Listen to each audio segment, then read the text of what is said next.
নমস্কার বন্ধুরা, ডলি রন্ধনশালায় সবাইকে স্বাগত।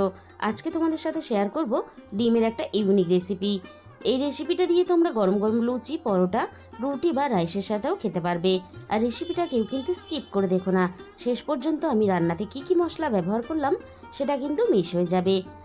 ডিমের অনেক রকমের তোমরা হয়তো রেসিপি বানিয়ে খেয়েছো, তবে একবার হলেও তোমরা এই রেসিপিটা ট্রাই করে দেখো। রেসিপিটা বানানো খুবই সোজা আর তেমনই কিন্তু দারুণ টেস্টি হয়। এখানে আমি 4টে ডিম আগে থেকে ভেঙে নিয়েছিলাম। ডিমের মধ্যে স্বাদ মতো লবণ আর অল্প একটু গোলমরিচের গুঁড়ো দিয়ে দিলাম। এবার আমি গোলমরিচের গুঁড়ো আর লবণটা ডিমের সাথে খুব ভালোভাবে ফেটিয়ে নেব। আর অল্প একটু গোলমরিচের গুঁড়ো দিলে তাহলে ডিমের আঁশটে যে গন্ধটা থাকে সেটাও কিন্তু আর থাকবে না। ডিমটা আমি খুব ভালোভাবে ফেটিয়ে রেডি করে নিয়েছি। তাহলে চলো রান্নাতে আর কি কি লাগছে এবার সেটা তোমাদের দেখিয়ে দেব। আমি এখানে একটা মাঝারি সাইজের পেঁয়াজ ছোট ছোট করে কেটে নিয়েছি, আর একটা মাঝারি সাইজের পেঁয়াজ আমি 4 টুকরো করে কেটে পেঁয়াজের পাপড়িগুলো খুলে নিয়েছি। আর একটা মাঝারি সাইজের ক্যাপসিকাম আমি ছোট করে কেটে নিয়েছি।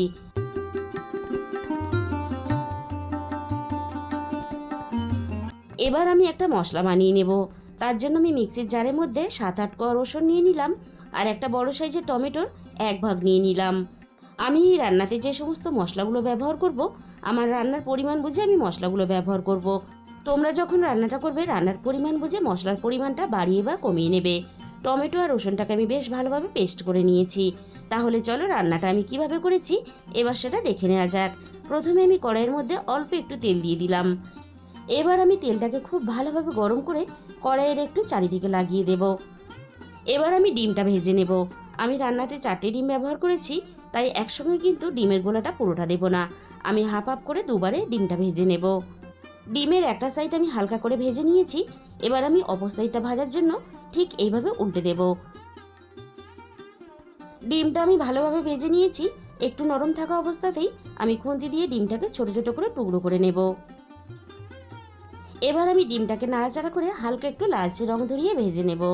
ডিম যদি একটু হালকা লালচে রং ধরিয়ে ভাজা হয় তাহলে ডিমটা খেতেও ভালো লাগে। এবার আমি ভাজা ডিমের টুকরোগুলো কড়াই থেকে নামিয়ে নেব। বাকি ডিমটা ঠিক একইভাবে আমি কড়াইয়ের মধ্যে দিয়ে ভেজে নেব।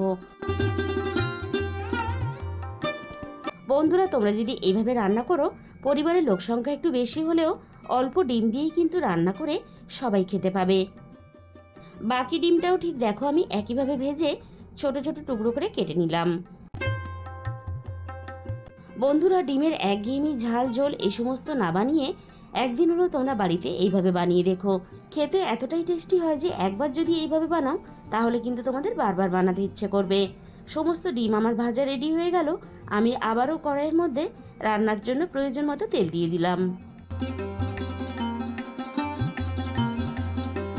তেল খুব ভালোভাবে গরম করে নিয়ে এবার আমি কেটে রাখা পেঁয়াজটা ভাজার জন্য তেলের মধ্যে দিয়ে দিলাম।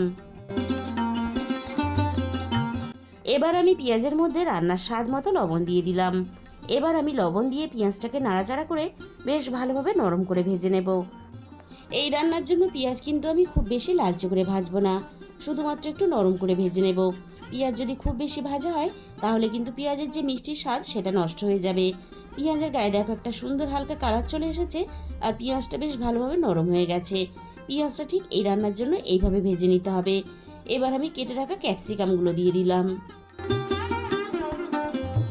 এবার আমি পেঁয়াজের সাথে ক্যাপসিকামটা নাড়াচাড়া করে ভেজে নেব।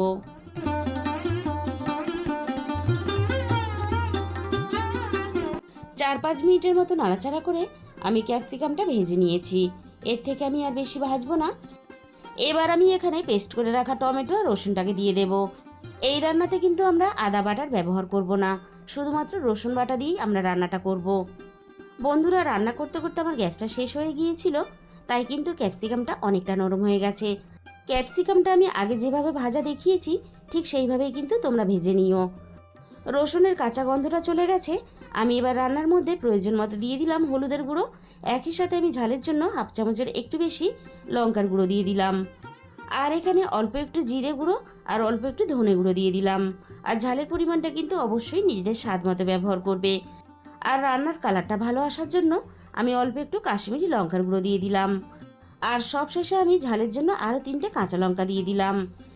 আর অল্প একটু কাঁচা লঙ্কা দিলে তাহলে ক্যাপসিকাম আর কাঁচা লঙ্কার গন্ধটা একসাথে মিশে রান্নার গন্ধটা দারুণ আসবে। আমি সমস্ত মশলা একসাথে নাড়াচাড়া করে বেশ ভালোভাবে কষিয়ে নিয়েছি। এবার আমি কেটে রাখা পেঁয়াজের বড় পাপড়িগুলো দিয়ে দিলাম। আর এই পেঁয়াজের পাপড়িগুলো কিন্তু মশলা কষানোর পরেই দিতে হবে। মশলার সাথে পেঁয়াজের পাপড়িগুলো বেশি কষানো হলে তাহলে পেঁয়াজের পাপড়িগুলো অনেকটা নরম হয়ে যাবে। মশলার মধ্যে একটু শুকনো ভাব চলে এসেছে, তাই কিন্তু আমি এখানে অল্প একটু জল দিয়ে দিলাম। মিনিট খানেকের মতো নাড়াচাড়া করে পেঁয়াজের আমি বড় পাপড়িগুলো শুধুমাত্র মশলার সাথে একটু মিশিয়ে দেব। সব কিছু আমি একসাথে নাড়াচাড়া করে দেখো বেশ ভালোভাবে মিশিয়ে দিলাম। এবার আমি এখানে অল্প একটু দিয়ে দেব কাসুরি মেথি। অল্প একটু কাসুরি মেথি দিলে তাহলে রান্নার টেস্টটা যেমন ভালো আসবে, তেমনই কিন্তু রান্নার গন্ধটাও দুর্দান্ত আসবে। এবার আমি এখানে অল্প একটু গরম মশলার গুঁড়ো দিয়ে দিলাম।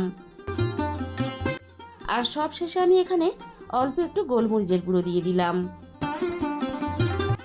এবারে আমি সব কিছু একসাথে নাড়াচাড়া করে হালকা একটু মিশিয়ে দেব।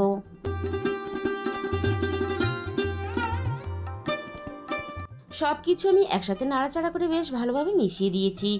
আর এই সময় কিন্তু রান্নার গন্ধটা দারুণভাবে ছড়িয়ে পড়েছে।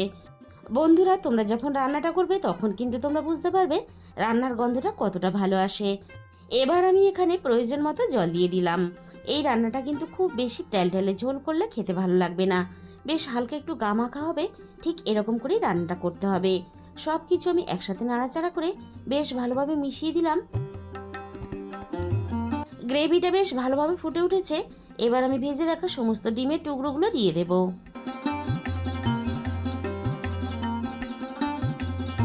এবার আমি ডিমের টুকরোগুলো নাড়াচাড়া করে আমি গ্রেভির সাথে বেশ ভালোভাবে মিশিয়ে দেব।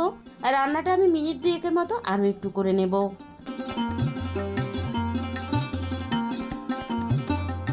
রান্নাটা আমার রেডি হয়ে গেছে। আর বন্ধুরা, তোমাদের যদি একটু ভালো লেগে থাকে তাহলে বাড়িতে একদিন হলেও বানিয়ে দেখো।